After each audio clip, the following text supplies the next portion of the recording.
So what we've seen is that two groups had gone through and made painstaking measurements of effectively the spectra of stars over time. And by making those measurements with exquisite accuracy of wavelength, they were able to use the Doppler shift to convert the shifts in wavelength into velocities.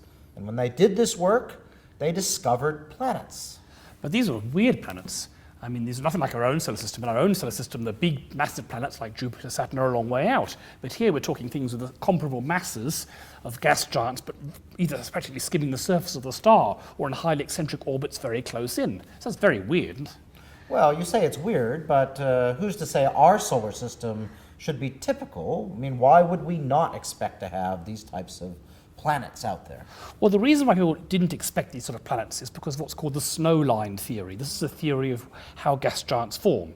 If you remember when we talked about solar system formation, the idea was you start with tiny little grains of stuff that's stuck together to make bigger and bigger lumps until eventually they end up with planets.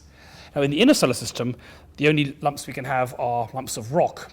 But in the outer solar system, where it's colder, you can have lumps of ice. And because ice is mostly hydrogen, there's a lot more hydrogen out there. That's the most common element in the universe. So there should be a lot more ice out there than there are rocks closer in. There's also rocks further out as well. What this means is that planets further out in our own solar system, the snow line is probably somewhere in the asteroid belt. Things beyond there should be able to get much bigger because they can be made of ice as well as rock. In the inner solar system, the ice will just all evaporate away. So what that means is the planets further out should get bigger.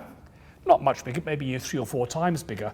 Once they're 3 or 4 times bigger, their gravity is stronger, and they can then start sucking in all this hydrogen and helium gas that's around, at which point they get very much bigger, like 300 times bigger, like Jupiter is. So this is a standard theory, and this said that you should only be able to form really big planets out beyond the snow line. Okay, so we have a mystery on our hand of why we have these objects, these gas giants, right next to their stars. And so, once again, another mystery confronts us. So how are we going to solve this? Well, clearly we're going to need more data and some good theoretical thinking, and that's what we'll cover in the next lesson.